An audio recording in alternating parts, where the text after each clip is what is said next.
Candidate बिथांमोनखौ दा नेगासिनो दङ दा माने बरायनो थाखाय लाहार फाहार जादों दा बिनि सिगां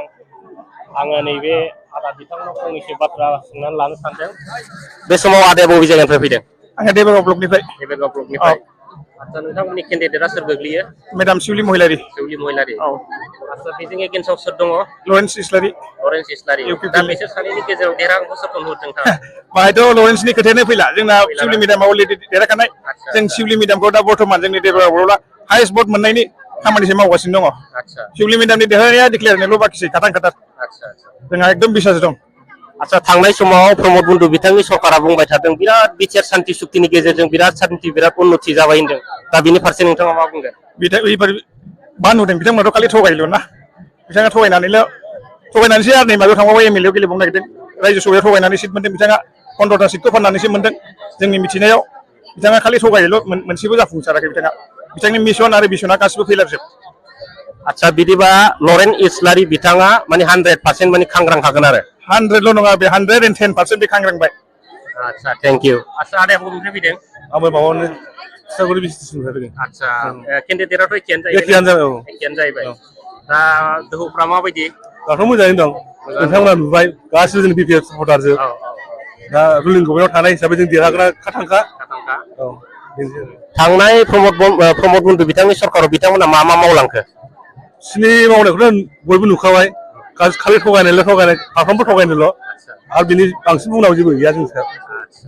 थेंक इउ गाइस माने बे समाव नोंथांमोना बे आदामोननिफ्राय फंनैसो बाथ्रा मिथिना लानो हाबाय दा बिथांमोना 5 बोसोर सरकार सालायनायाव रायजो राजा बिथांमोनखौ ओरैबायदि थगायदों माने थगायनायजोंनो बिथांमोननि सरकारा फोद्दा नङा होमबा ना नंगौ थगायनाय थेंक इउ আচ্ছা দাদা আপনি কি মই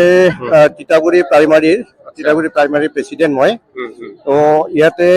আমাৰ শিউলি মহিলাৰী বাইদেউ এওঁ মানে বিপুল ভোটত জয়ী হ'ব বুলি আমি আশাবাদী একদম 110% আশাবাদী মানে সকলোৱে আমাৰ দেৱৰগাঁও ব্লকৰ বা বেলেগ ব্লকৰ গোটেই 3 নং কোকৰাঝাৰ এলএচিৰ গোটেই ৰাইজে মানে বাইদেউকে সমৰ্থন কৰি আছে সেইকাৰণে বাইদেউ 110% বিপুল ভোটত জয়ী হ'ব বুলি আমি আশাবাদী আৰু এইটো শিওর হবই পুরা না হবই শিওর আৰু হবই এটা থ্যাংক ইউ মেডাম मोनहा बबे समस्थिनिफ्राय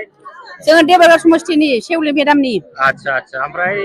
दोहौफोरखौ नुनानै माबायदि मोनदों गोसोआव बिराद रंजानाय फैदों जेरैखि जाया जों बोलो होनानैबाबो मेडामखौ देरहासार होथारगोन सेवलि मेडामखौ 100% कनफिडेन्ट दं जोंहा आচ্ছা थांनाय 5 बोसोराव प्रमद बन्धु बिथांनि सरकारा माबायदि डेभेलपमेन्ट खालामलांखो जेबो गैया डेभेलप गैया जेबो गैया पाब्लिकनि थाखाय मोनसेबो जेबो मावाखै सारा आচ্ছা बिनि थाखायनो बिथांमोना फैगोन समाव जेननो थांगासिनो दं जों अलरेडि देरहागोन बिपि पार्टिया जिन्दाबाद जागोन आচ্ছা थेंक इउ ओमफ्राय मेडामा बबेनिफ्राय आङो माबा इस्ट तितागुरि प्राइमारिनिफ्राय फैनाय जों शिवली मेडामनिनो जोंहा शिवली मेडामा जेरैबाबो देरहाखागोन ओरैबायदि मोजां देरहागोन माने बुंनाङा आरोखि बेहाय एमएलए नि माबायाव बे साबसिन माबा मोननानै भट मोननानै देरहानो हागोन आरो बेनोसै दा लरेन्स इस्लारि बिथाङा बुंदों माने थांनाय समाव बिपिएफ दलनो रायजो राजाफ्रा गोरोन्थियाव भट होफ्लांबाय होनदों दा नैबे खेबाव बिपिएफनो भट होआ होनदों दा बिनि सोमोन्दै मा बुंगोन लरेन्स साराथ' ओरैनोसो होनदों लरेन्स सारा माने 5 बोसोर बे थाबाय एमएलए जानानै जोंथ' बेनि खामानि मावनायखौ एथ' मोजां नुवाखै नालाय अब्लाबो लरेन्स सारनि रायलायनाय मानायफ्रा मोजांजोब माने जाहा थाहा खोथा रायलाया नालाय जों लरेन्स सारखौबो जोङो सनमान होनानै जों बुङो आरो खिन्थु बे देरहाखाया बेनो देरहाया आচ্ছা इउपिपिएल सरकारा प्रमद बर' बिथांनि जेनाखि इउपिपिएल सरकार बिथांमोना बुंबाय थादों 5 बोसोराव बिराद उन्नति खालामबाय बिराद डेभेलपमेन्टनि खामानि मावबाय होनदों दा बिनि फारसे मा बुंगोन नोंथाङा जेबो डेभेलप मावाखै जों नुवाखैयानो जोंबो एफा एनै खामानि मावो जों मोनफेराखैनो आरो अरुणदयाबोथ' गावसिनि मानसिनियावल'सो होदों हराव हैदोंसो जोंनाथ' अपेनलि होनानै गासिबो मोनजोबदों आगयनि मानसिफोरना जेनेबा एकाउन्टफोरनि बुहलाव बे मोनसे मोननैया थालांनाय जादों आरो बेबो जोंहा शिवली बायदिनि जेनेबा देरहाखांनायनि उनावहाय बेफोर जिनिसखौ जों गासिबो सेटेल खालामजोबगोन आरो बेनोसै आচ্ছা थेंक इउ आरो मेडाम दा नोंथांमोना दि बेयाव ज' जानानै दं मानि थाखाय ज' जानानै दं जोङो मेडामखौ बरायनो थाखाय ज' जादों दिनै सेवलि मेडामखौ बरायनो थाखाय आरो जों तितागुरि प्राइमारिनिनो ओमफ्राय बिराद मोजां मोनबाय आरो जों मेडामखौ मोननानै माने जों मेडामखौ बिराद माने लुबैखानायमोन आरो सिगांनिफ्रायनो एसे आरो बिनि थाखायनो जों दा बिराद गोजोननाय मोनबाय माने फुरा माने कन्फिडेन्स दं नङा होमबा देरहागोन होननानै मेदामानो देरहागोन आरोखि 100%। आदसा फंसे बाथ्रा माने राकेश ब्रह्म बिथाङा बुंदों हो माने सल' बिटिसि पार्टाय सासा सासिर बारि जाय बे प्रग्रामनि दारै बिपिएफ दला माबा खहा जानो हागौ नामा जेबो खहा जाया सार जेबो खहा जाया जेबो जोंनि बिबिएफखौ जेबो खहा खालामनो हाया बिसोरो बे गावसोर ट्रेक्टरखौसो बेलथायनो थिनदों देरहाखाला नालाय बे गावनि माबाखौ बिदि पइन्टजों होनानै बेना गावनि जेरै होननाय ओरै बेनि ट्रेक्टरा बेलथायखागोन आरो थेंक इउ गाइस दा लोगोफोर बे समाव नोंथांमोना रायजो राजानि एसेबाबो अपिनियनफोरखौ नुनो मोनबाय दा नै ओरैबायदि गेदारिं बेफोरखौ नायोब्ला माने फैगोन समाव प्रमद बन्धु बिथांनि सरकारा 100 आव 100% जेनगोन होननानै जों एसेब्लाबो मिथिनो हायो गाइस आङो नैबे बन्धुमोनखौ लोगो मोनदों दा बिथांमोननिफ्राय फंनैसो अपिनियन लानाय जागोन आरो दा ब्रादारा बबे माबानिफ्राय फैदों आंथ' आलां बाजारनि जोंना 3 नाम्बार क'क्राझार सेवलि मेदामानो 100% देरहाखानाय जोंना सोर फाग्ला दंबायलाय सोरबा लरेन्सनो सोरबा माबा राजुनो मा फाग्लानि बिसोरलाय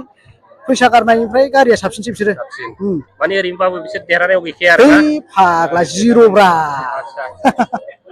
आच्छा 5 बोसोराव बिथांमोना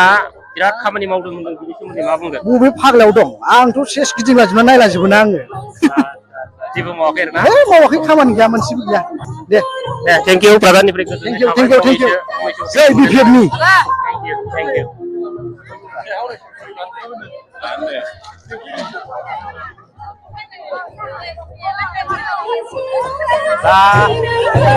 बाजैमोना बे समाव बबेनिफ्राय फैदों गंसेगाव प्राइमारि रुपम रायनि केन्डिडेटआ जोंना रुपम राय सार देरहागोन ना देरहाया देरहायो जोंहा सारजों बिराद सापर्ट दंखायो फुरा देरहानायनि लामायाव नङा होमबा देरहानायनि लामायाव देरहाखायो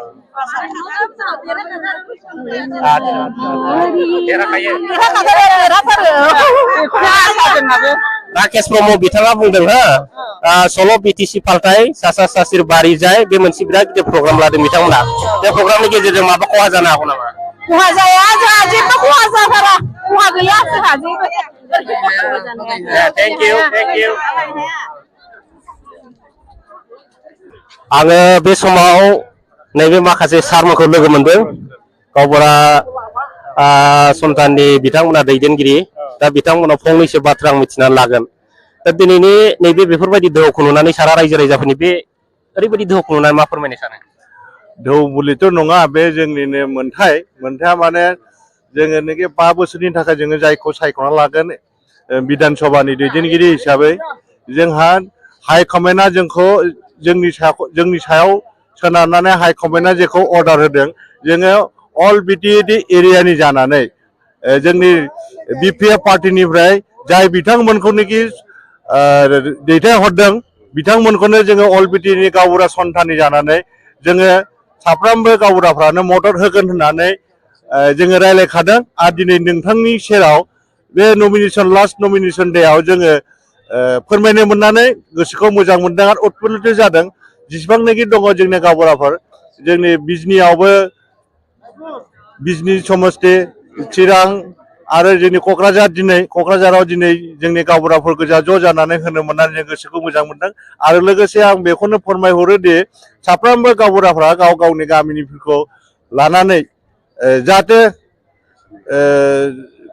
जौथुयै खौसे जानानै भटखौ बिपिएफआवनो होयो नांगोलनि सिनावनो होयो बेखौ होननानै आङो दिनै नमिनेसन लास्ट डेआव बेखौनो फोरमायहरनाय जाबाय गोजोन्थों आच्छा बाजैमोना बे समाव बबेनिफ्राय फैदों जोङो दालुवाबारि बावखुंग्रि समस्तिनि दालुवाबारि बिसिडिसिनिफ्राय आच्छा नोंथांमोना केन्डिडेटआ सोर गोग्लैयो रुपम चन्द्र राय आच्छा देरहागोनखौ माबायदि नुहुरदों देरहागोनाथ' मोखाङावनोखा जोंनि जाबायदि सापर्टखौ नुयो देरहाथारगोन दा देरहागोन 100% आच्छा बाजैया मा बुङो जोंलाय माथो होनबावनो जेरै थाङो सरकारा बिदिनो थांसै आरो माथो आच्छा दा थांनाय 5 बोसोराव प्रमद बर' बिथाङा रायजो राजानि थाखाय मा